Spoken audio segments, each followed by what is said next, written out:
Okay, so going back over what I said, in this class, we have studied Megillat Ruth with what we called then a barefoot reading of the text. I don't know if people remember that, where we used the text, we read it, and we shone light according to our interpretation, whatever we saw in the actual text.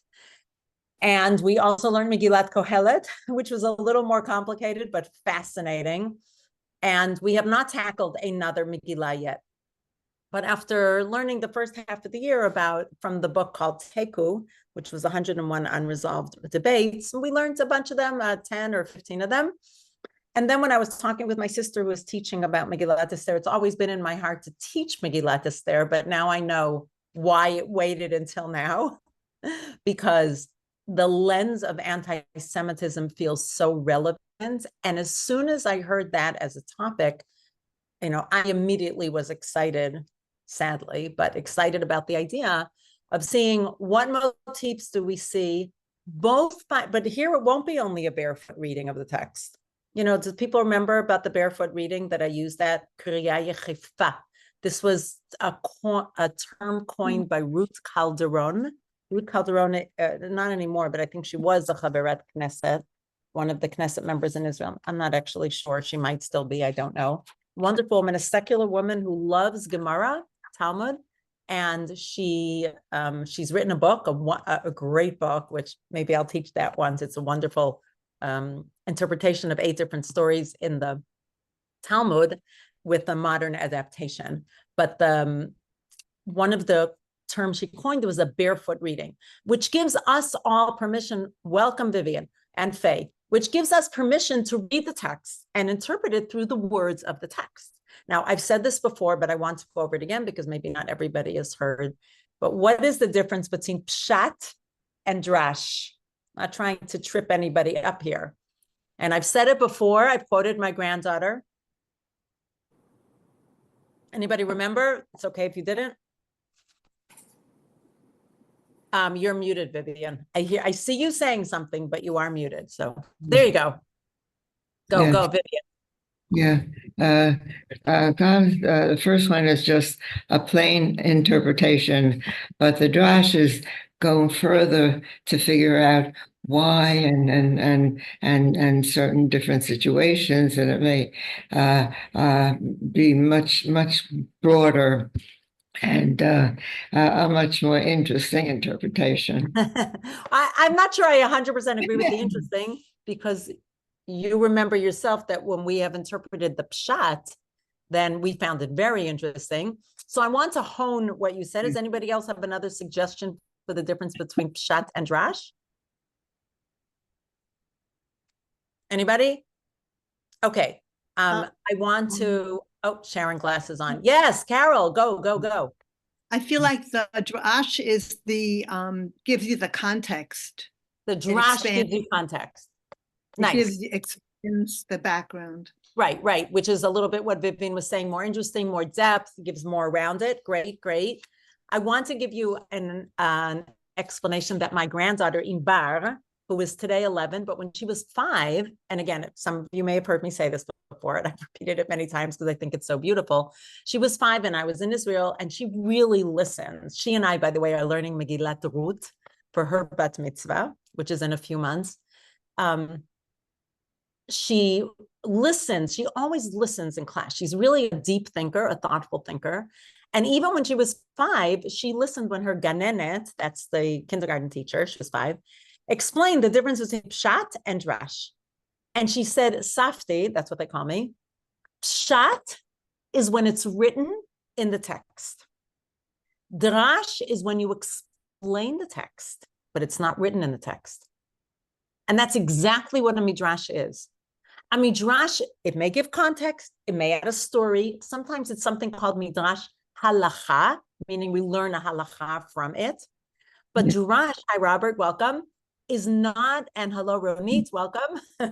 It is not something that's written in text, but that doesn't mean we dismiss it. We just have to differentiate between something that is written in the text and something that isn't. A midrash or drash, by the way, we have written our own midrashim in this class. Vivian wrote an amazing midrash in Hebrew after we learned together on our Hebrew class, and she just had her own interpretation that was so amazing, and she and I together honed it in Hebrew.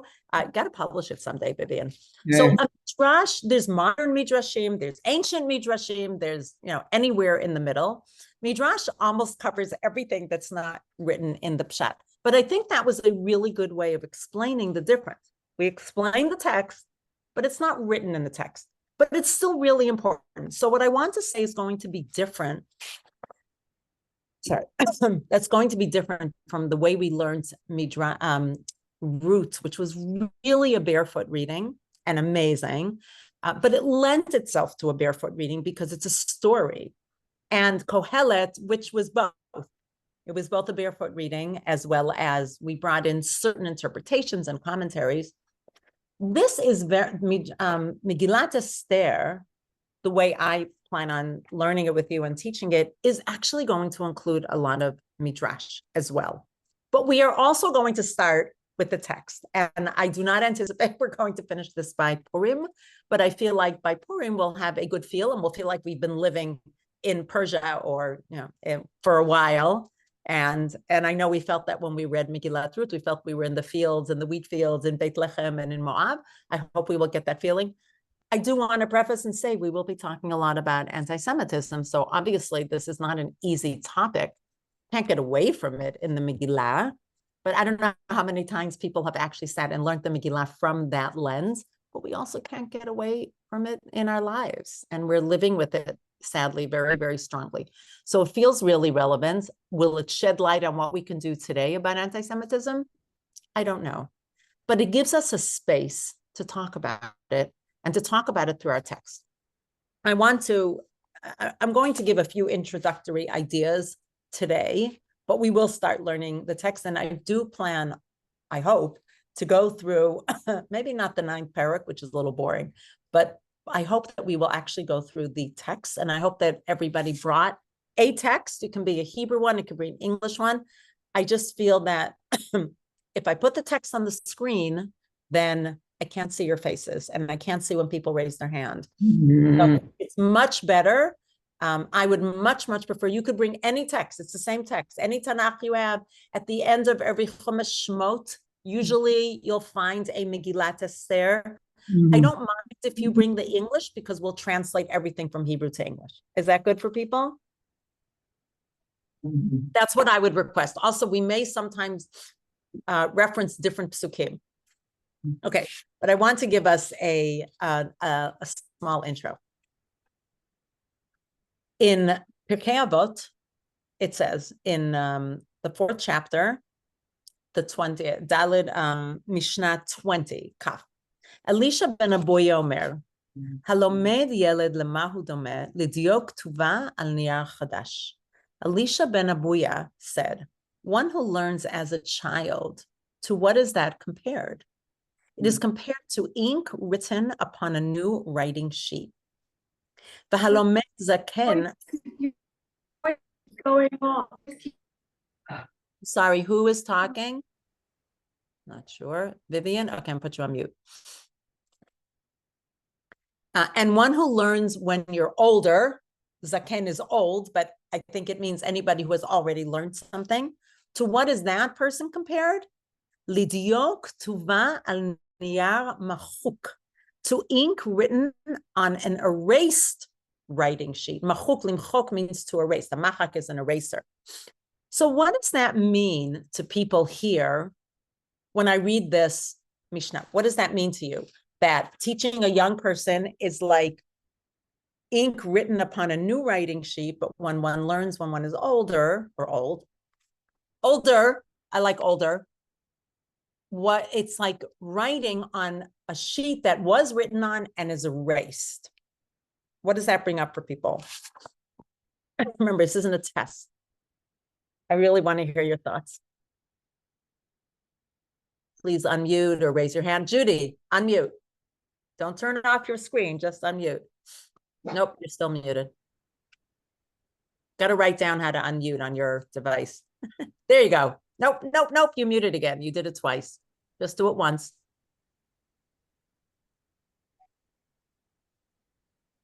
No, you're still muted. 1 second, Bert.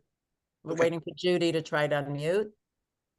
Judy, got to write down how to unmute because I know you. It's a struggle each time. No, we don't hear you. Here, is There that, can you go. hear me now? Yes, we can. Don't touch it. Don't breathe. Okay, yes. Okay, it reminds me, and Milt goes to the same classes on Shabbos morning after the Hashkama Minyan. Rabbi Shear is a great teacher, Rabbi Charles, otherwise known as Chuck Shear. And when we start to learn something, he often says, right, Milt? He often says, you're gonna learn something, you've got to forget everything you know. So this reminds me of the second part. The older person has to try to put aside what you already know and be more open as a child to the blank page. Great. Amazing. Thank you, Judy. That's terrific. Ruby, did you want to say something? What, you're muted, Ruby, sorry. But Bert first. No, I don't know whether other people were having trouble, but there are times your voice was wavering. Was it just me? Okay, I changed a setting. I hope it's better now. Okay. Thank you for saying that. I always have to remember to change that setting. Bert, did you want to say something? It's sort of easier to write on a blank slate. The paper is fresh, and it makes it so much easier to write. Particularly when they had paper that didn't have as much fresh paper as we had, and they probably used parchment to a great extent, Yeah. and so. And so that writing on parchment, erasing on parchment, it just the texture is different as well. So it's harder. So are you saying from that, I It's see easy. It's easy. It's a lot No, easier. One I'm second, Ted. saying Wait, sort wait. of what Judy said. Rega, Ted, I just want to Yeah. say something to what Bert said. Are you saying therefore it's easier to learn / teach a young child than it is an older person? Is that what you're thinking? Well, to some extent it is, but on the other hand, they don't have enough background to Right. be able to, to do this. So Okay. it's a little bit there's of two each. sides to it, right? Yeah. It's a Although, little bit of each. yeah, but Bert, if we take just the allegory, just the parable from the Mishnah, No, I understand. That's why it's easier. It's Right. easier that I said it's according fresh. to the Mishnah. Perfect. Ted, Right. what do you want to add to that? well, actually, as Bert was saying, they didn't really have much paper in those days. They used parchment. And in order to erase from parchment, you can't erase from parchment. What they did was they scraped it. Right. And there were layers of meaning. They wouldn't have known this, of course, but if you put an ancient parchment under ultraviolet light, you can see the layers behind. Nice. But there are Nice. layers of meaning.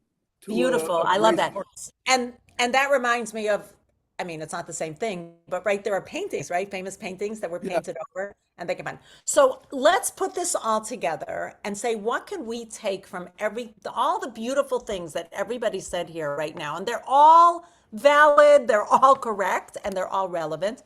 What do we want to take with us? Like a kavanah, an intention, but what can we take from this with us as we are about to dive into a long Megillah? It's not short, has a lot of detail in it. What do we want to take with us when we're about to learn it again for the first time? And I don't think there's anybody here, I don't want to classify anybody as old. As I said, we're older, but I don't think anybody here would be called young. I don't know if that's a word that we would use, or fresh, or never written on. So can people say, what are we taking with us that feels positive, or what do we need to do in order to address this in a certain way? Does anybody have a thought of how to phrase that for this class, how to frame it and phrase it? Any thoughts? Judy, and then Robert. I just thought about the Yiddish version of Peshat and Drasha. Peshat means like really simple, or Pashut. That's very simple. So that's straight from the text. And Drasha is like to figure out something, lidrosh, to Right. search, research, and to It's figure out. Hebrew, I would say, not Yiddish. Right, Yeah. So right. how does that apply? As well, if we're going to study the Peshat, we go to the text. The text is the Peshat. But then when we're having our discussion about the Peshat and Nice. any Meforshim, that's the Drush. Nice. Thank you. Robert. Robert? We go through this annual cycle of learning, and we come around to the Megillat roots, right? We go through the Torah readings each year. We bring new insights. We've had experiences, life experiences, learning experiences. Yeah. And so we come around to, we approach the material again with new insights. Yeah. So what I want to say, and this puts together something also what you said, Ted, and what everybody said here. On one hand, I mean, I really love it because I see so much of both sides in this Mishnah. On one hand, we absolutely want to, and I would say the pshat is what's going to do it. We want to really read the words and see if they shed light for us. We really want to do that and try, if we can, to let go of what we remember, because we, of course, know what's going to be in the next pasuk. We've heard it read so many times. We know the story. Some things might surprise you. It might be that you think you remembered X. I can give you a few ideas, but I don't want to say them because I want to see if they surprise you. But I will also want to say that our experiences, our thoughts should 100% infuse and inform the way we talk and what we say here, always with respect. I don't think we're going to agree on everything. And you all know I always say, I kind of love it when people agree with me. That feels good. And I love it when people don't agree with me because that creates a rich discussion. And I want to encourage that, but always with respect. And please also respect if I ask people, if there comes a point when I ask people to keep your comments short, just in order to give other people a chance to talk. And what I hope more than anything else is that it creates a rich discussion so that we feel pulled together as a community here, which I know we felt in the past, and we feel enriched by learning this ancient text that is a part of our canon. That's a very, very, very important one. We are commanded to listen to it, men and women, every year, night and day. Remember that, folks, night and day. And I hope that this will give more meaning even when we listen to it on Purim night and Purim day. And you'll know that I always hope that even though we'll be talking about anti-Semitism, I hope we can always pull kernels of hope and positivity. We'll try to end each class that way. I can't promise it, but we'll make that effort. So there are some things that I will jump around a little bit in the Megillah, but I do want to teach two thoughts that I just thought were very meaningful and beautiful, very meaningful, and I want to frame it. If you open up to your Megillah, the 3rd chapter, the 8th pasuk, the 8th verse, okay? Chapter 3, verse 8.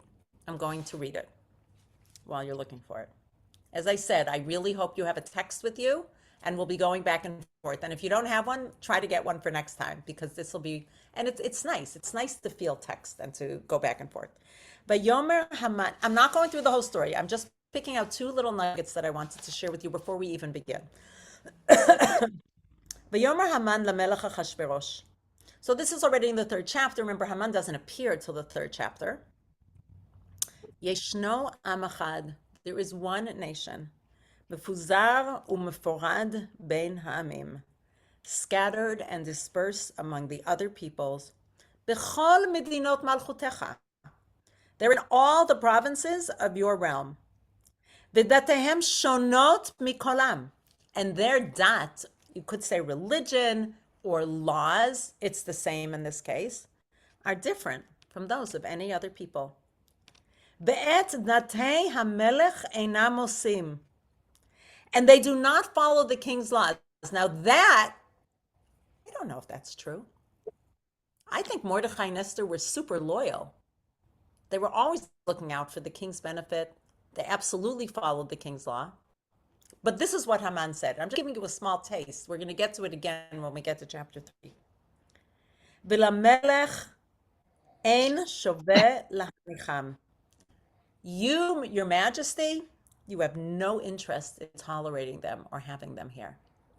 And I think that this is one of the psukim that show and highlight what anti-Semitism can feel like. It feels like he's saying, just because they're different and they're scattered, or whatever reason you're making up to make sure that this will feel valid. Like it doesn't really matter that they're scattered among all your provinces, but for some reason it seems to give weight when he speaks to the king.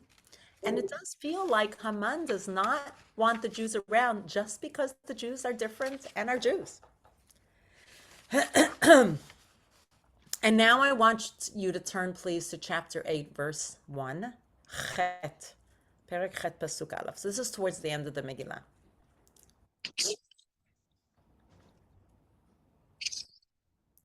Bayom Mahu, on that day, remember this is after Haman has been, I think he's been hung already, or he's going to be hung. And Esther and Mordechai are more reinstated in power by Achashverosh. Natan HaMelech Achashverosh, the king Achashverosh gave Esther HaMalka, to Queen Esther, et Beit Haman, the house of Haman, Tzorer HaYehudim, who was the Tzorer of the Jews. And that's the word that I want to focus on. And then continuing, O Mordechai, Ba'alifnei Melech, Mordechai came before the king. So the Megillah is giving Haman this title, and the title is Tzorer HaYehudim. Anybody here knows what Tzorer HaYehudim means? Doesn't it mean Soros maker?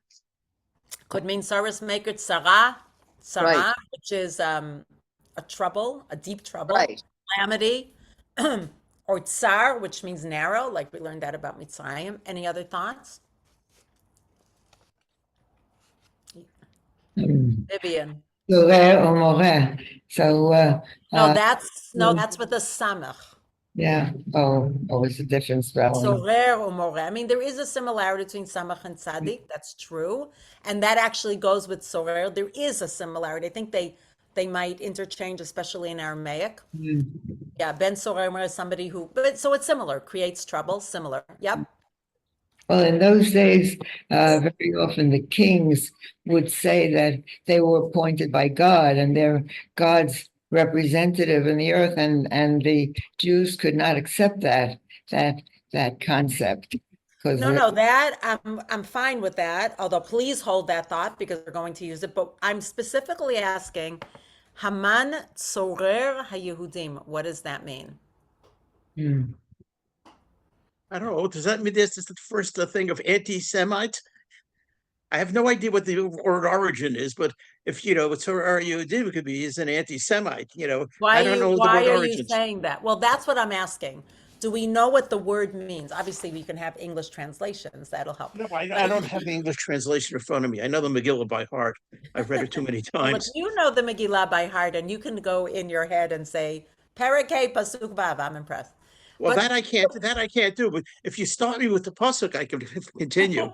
Right. We know this pasuk because Bayom was the beginning of chapter Right. 8. And Tzorer Yudim. So Judy gave us one translation for Tzorer. From the word tsar means narrow, or tsara means a calamity. So he's the one who created trouble for the Jews. I don't know if that would say, by the way, he's anti-Semitic. I don't know if that specifically, but he certainly created trouble for the Jews, and we know that's true. So I want to give you another interpretation that I heard, that I read.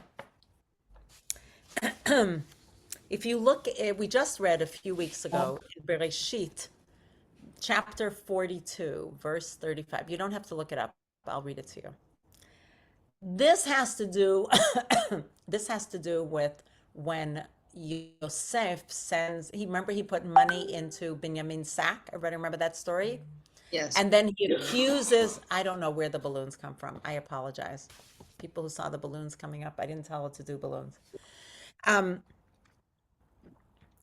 So he accuses the brothers of stealing his goblet. Do people remember that story? Another well-known story. Everybody remember that? Joseph accuses, right? And what did he do? He actually had somebody plant it in Binyamin's sack. So when they ran after them, they could find it there. And here is the pasuk. It is chapter 42, verse 35. Vayihi, and it came when his messengers ran after the brothers. Hey, Merikim Sakehem. Sorry, this wasn't the messengers. This was the brothers. They are emptying their sacks. Vihine ish Oh, this, I don't know if this is about Benjamin specifically. Oh, no, sorry. This is the first one. It appears again later. But this is the first time, do you remember when they first came back, before Benjamin came down, that Yosef had them, they paid money for the food, but then Yosef put all of their money back into the sacks. People remember that? Okay. V'hinei ish tziror kaspo. Tzorer, tzror. Tzorer, tzror. Every person found their money bag in their sack. ויראו את צרורות כספיהם המה ואביהם ויראו. And when they saw the money bags, they were dismayed. But that's not the part I want to talk about. The same word, tzror, tzorer, can mean something else. A tzror maftechot in modern Hebrew is a bunch of keys. That's what tzror is. Tzror is when things are gathered together. What was a money bag? Remember, what did it look like then, I assume? It was a pouch, which had a string which pulled it together. So the midrash that I learned, it's a midrashic interpretation, because tzorer really should mean somebody who causes trouble. But maybe it also means that Haman was the one who pulled the Jews together. He was the tzorer hayudim. He was the one, by acting against the Jews, by saying all the Jews, you're all the same, and I'm going to kill all of you, each and every one of you. That's when the Jews gathered together and fasted and prayed and backed Esther. And in the end, they were successful. So those are some nuggets of the kinds of things which I hope we will be learning together.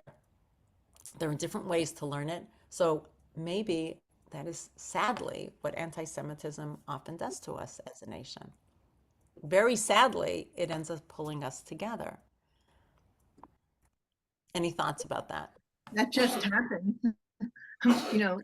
October, that just happened Exactly. in Israel and the rest of the Jewish world.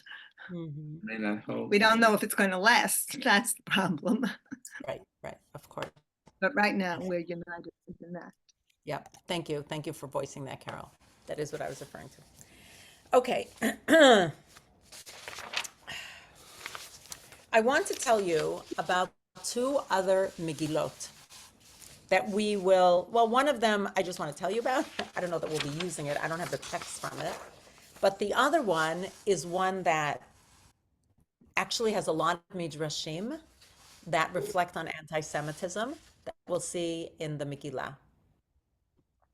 And to me, one of the more surprising aspects of this Megillah, which I'm going to tell you about, is that not only, I think for all of us, that's why I called the class Haman the Wicked, anti-Semitism is an old trope. If I had to ask you who was the anti-Semite in the Megillah, raise your hands if you would have answered Haman.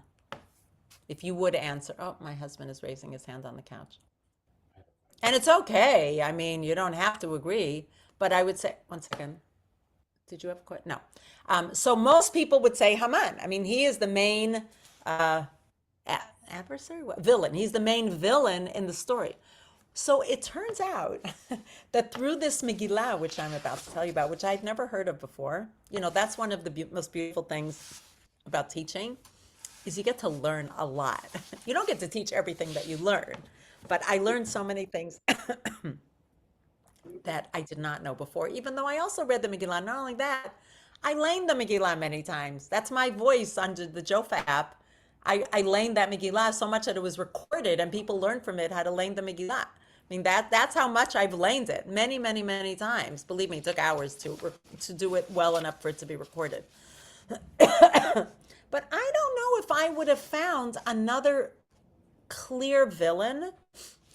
And it's not necessarily so obvious from the Pshat, but the Megillah that I will tell you about sheds a lot of light on Achashverosh, the king, actually being perhaps even the main villain. And if not the main, maybe I would say equivalent to Haman. So I don't know if you'll find that surprising, but I really appreciated reading a lot about the history, setting it in the background. But first I want to tell you about a Megillah that Erica Brown I read an article by Erica Brown. You're all welcome to look it up. The name of the article is Scrolls of Hate and Hope.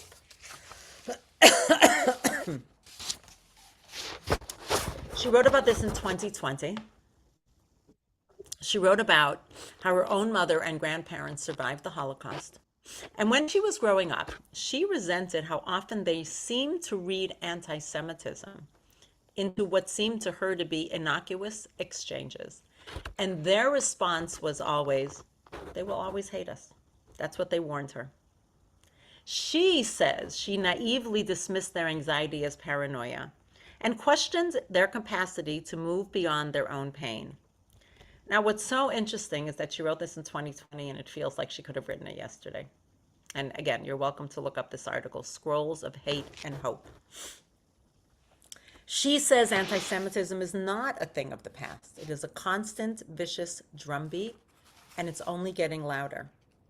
Anti-Semitism can be cloaked, it can be overt, it can be polite, it can be crass. I have to say for myself, I often found that when people quoted others and said, this is actually anti-Semitism, I would be like, well, you know, I'm not saying it is or isn't, but I didn't see that in what they said.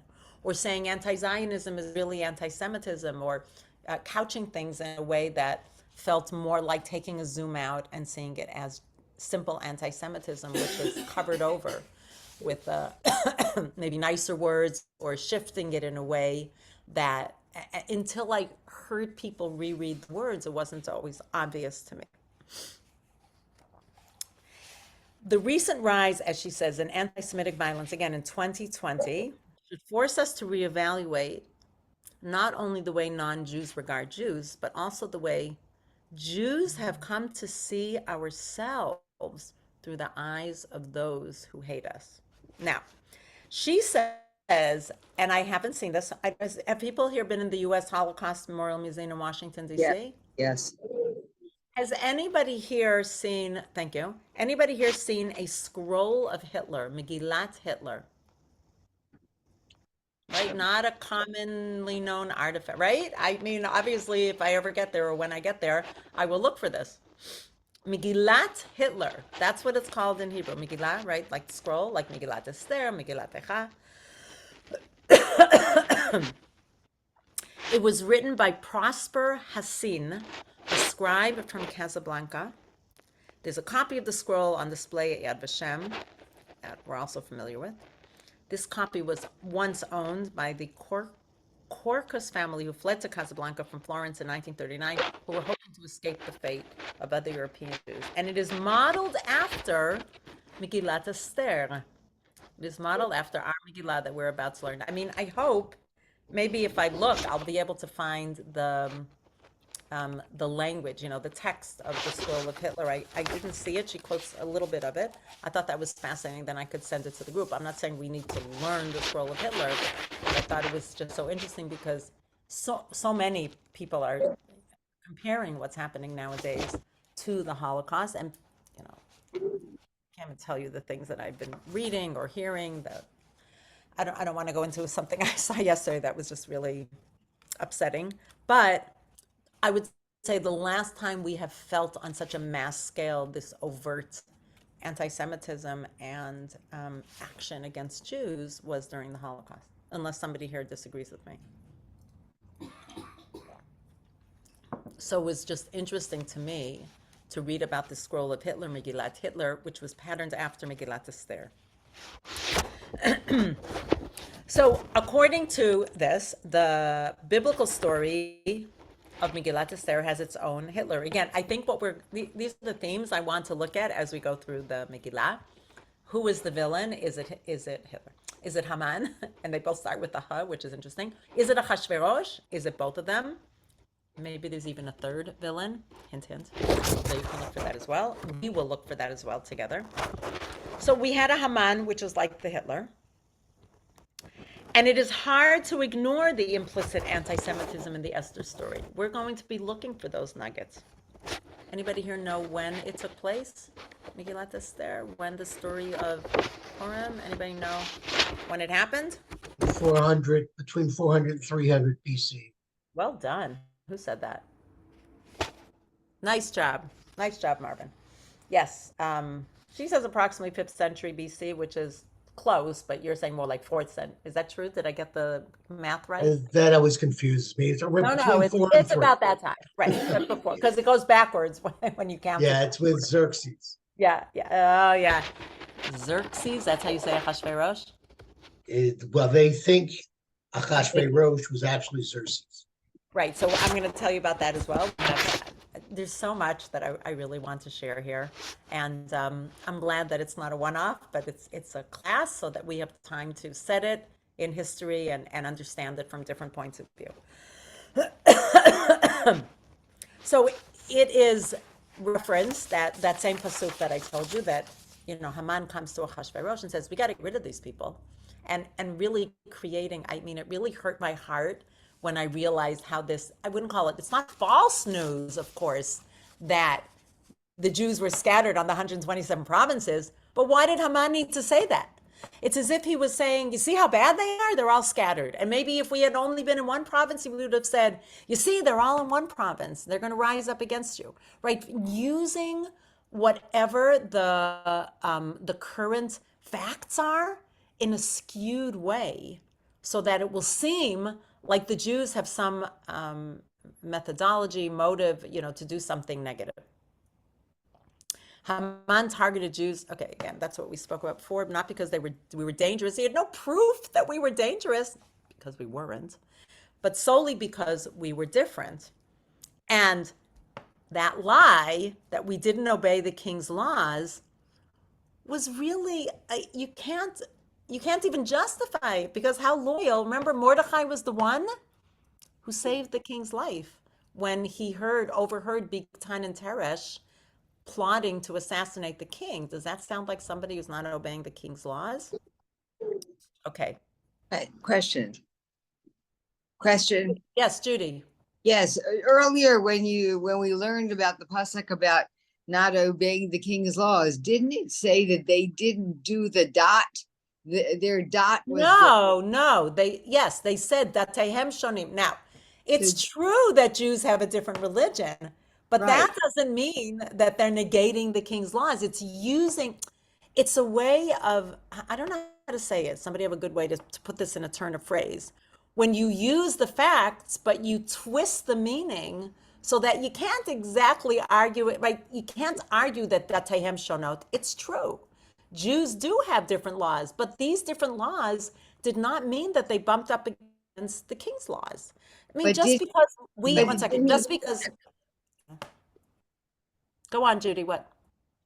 Did he not say that their mindset was different? But I don't see from that sentence, I don't understand how you derive from that. Well, look up chapter 3, verse 8. He says that they don't follow the king's laws. Now that's made up. Right. Because in fact, we have a principle of Dine de Malchus Dine. In fact, we're supposed to keep the laws. Exactly. So saying that our religion is different doesn't necessarily mean that we don't follow the king's religion, but he used it. Now, we've heard that so many times. I don't know if I ever really thought about that little teeny phrase that he slipped in there, which was a lie. Yes, Vivian. The difference today is so much more difficult than it was at that time, because now most Jews are not even aware of this, but the non-Jews are, and they believe the terrible lies that were told in the protocols for the elders of Zion. I don't know if you haven't heard of it. It was a document written by some Russian, and it was supposed to be written by a rabbi, but it wasn't. It was written by a Russian person who knew some Hebrew, and he wrote and twisted the words. It's important for the Jews to take control of all the businesses in the world and to be super powerful, and all kinds of lies that the non-Jews believe. They believe that's true. Correct. That's because if that's all you know, and then you read it from somebody who theoretically you should respect. I heard yesterday, horrible, previous Palestinian delegate to India.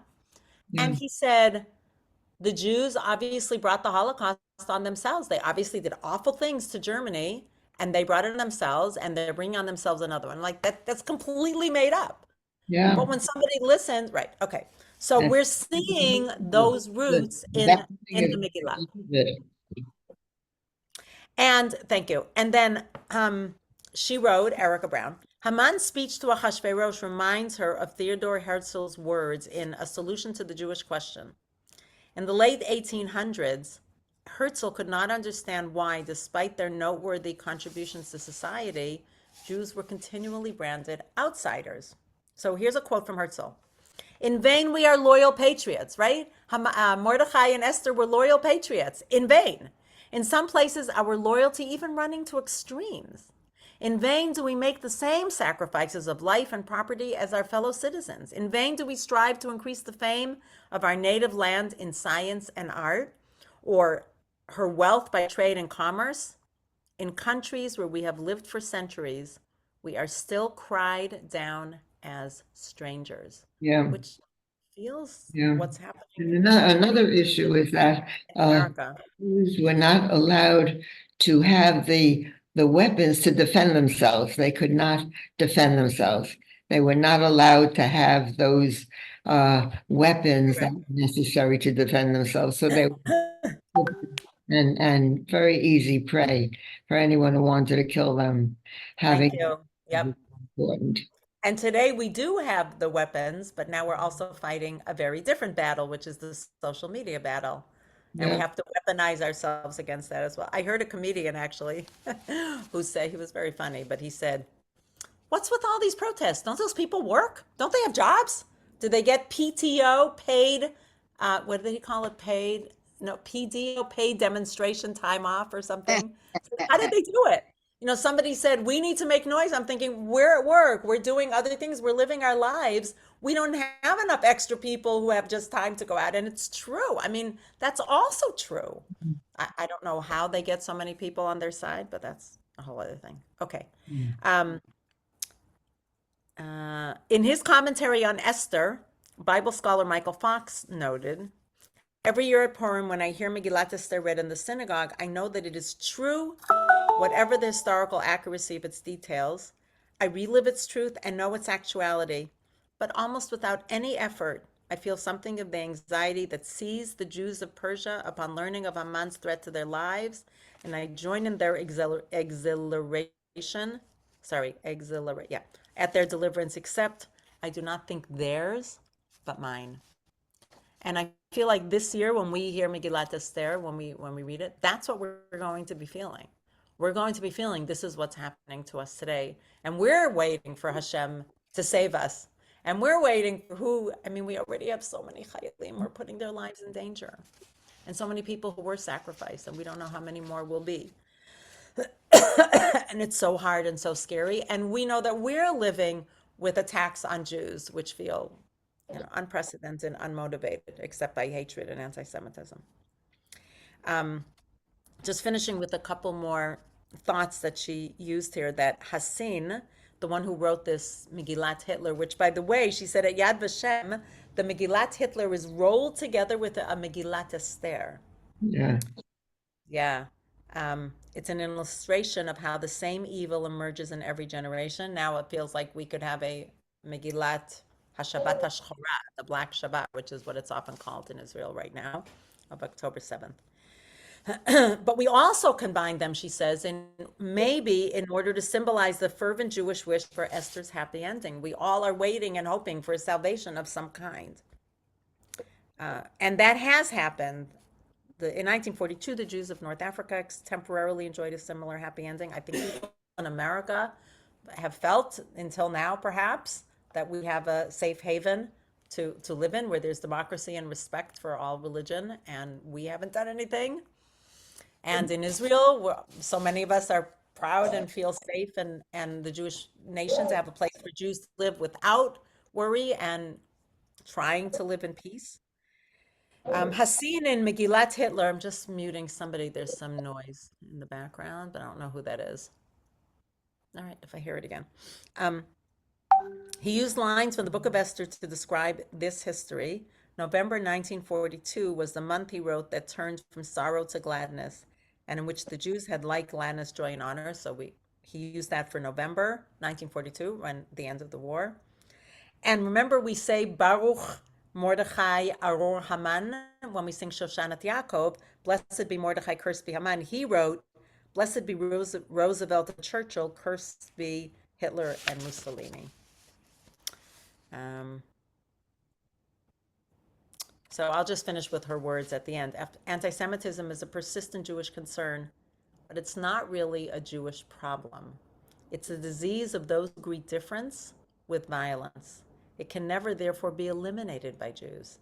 It must be eradicated by non-Jews willing to fight all forms of hatred. It's time to unravel the scroll of hate and recognize the need to tell a new story. Just gives me goosebumps. And I do want to say that, I can't remember her name right now, but the representative who went after the three heads of the MIT,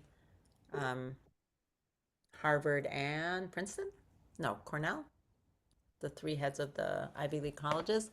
This is not a Jewish woman. And she No, said, University of Pennsylvania, University of Pennsylvania. Pennsylvania. She's not Jewish, and she did go after, and it was so obvious to her in black and white. Okay. The next Megillah, and I only almost have time to tell you about it, and then next time we'll learn from it. It's called Megillat Sitarim. Sitarim. Some called it Sidarim with the Dalid, but actually it's been proven, as far as I know, by biblical scholars. Anybody here heard of Megillat Sitarim? Raise your hand. I can't even raise my own hand. I only learned about it preparing for this. Okay. How do you spell sitarim in Hebrew? Samach Taf Reish. Thank you. Now, it feels very appropriate to call it Megillat Sitarim for Megillat Esther. Do people Right. hear the connection? Why is Megillat why is Esther called Esther? And why did Chazal, did our sages, say that that is an appropriate name for this Megillah?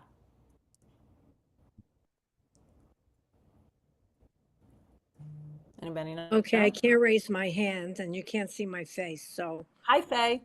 Hi, Seter is secret, Yeah. and she was hidden in the beginning. Her identity was hidden in the beginning. She was afraid to show it because she's afraid she'd be attacked. So I would draw a parallel there. Perfect. Wonderful. Anybody else? Yes. Yeah, Judy. Yes, Hashem's name is not mentioned in Megillat Esther, but the hand of Hashem, we can see it and we can experience it. So thank you. Perfect. Both of those are beautiful. And I want to add to what Judy said, one of the themes that I would like us to be aware of and to try to note from the beginning. And when we note one, and that can be from the pshat, okay, that I want to pull out from the text, the pshat, where we see something that Hashem's hand is in there. So that's something I want to note. We might see it from a midrash, but I would also love to try to see it from pshat, to note where do we actually see Hashem's hand, Hashem's something that might seem natural, but actually we know or understand or hope, no, not hope, or interpret it as Yad Hashem. Because it's as if all of the events just kind of happened, but we believe, I mean, I don't know if I can speak for everybody, but I'll speak for myself and what we tend to believe, at least in Orthodoxy, most people, is that Megillat Esther is that God's name was hidden. And we know that God's name is actually not written in the Megillah anywhere, except there's a beautiful teaching, and I don't know if we'll have time to really discuss that every time it says Hamelech, that would be a completely different way, by the way, of learning the Megillah. Maybe that'll happen in a few years. Every time it says Hamelech, and it says Hamelech a lot of times, right? Because it talks about Achashverosh, it also is referring to the King of Kings, to Hashem. So for example, Ba'alai lahu nadeda shenat Hamelech, that on the night when the king was tossing and turning, Achashverosh, Hashem was also tossing and turning. It's an amazing thought.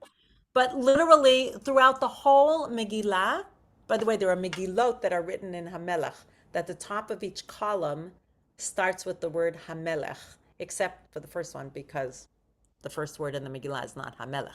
But other than that one, that they all start with Hamelech. And it's a beautiful way of learning, a beautiful midrashic way of learning, to see why, where does the Hamelech in the Megillah also refer to Hashem? Okay.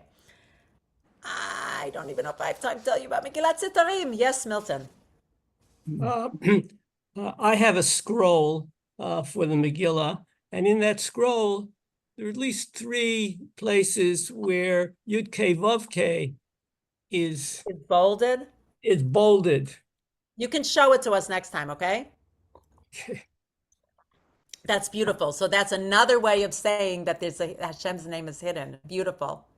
Popping it out by writing. I've never heard that before. That's really nice. Thank you. All right, my friends, I'm going to leave you on a cliffhanger. One is Megillat Setarim. We know from the word seter that it was actually a Megillah that was concealed, leaving you on this total cliffhanger about it.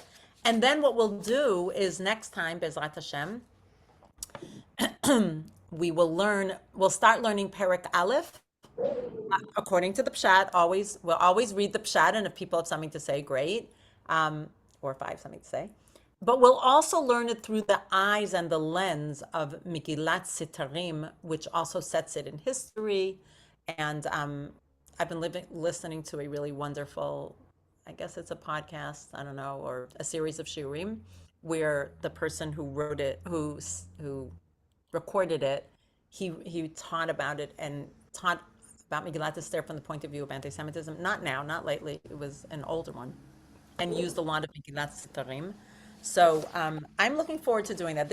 A lot of this was an introduction and to set the scene and set the tone and whet our appetites. I feel like we've been talking about the Megillah now for about an hour. So it's getting us into the mood or mode. And appreciating everybody who came. Looking forward in 2 weeks. I'll tell you already now, I'm away on a fellowship by Cloud. Rabbi Brad Hirschfield runs it. It's called the LEAP Fellowship, LEAP. So I will be in Philadelphia on that Wednesday, so I won't be able to teach Monday, Tuesday, Wednesday. But next week, Bezrat Hashem, now that we have a nice intro, we'll be able to dive into Perek Aleph. And everybody have a good day. Take care of yourselves. Thank you too. Have a good time. Oh, well, I'll see you next week, so we have time. Thank you. Okay. Thank Bye-bye. you. Bye. Bye. Bye.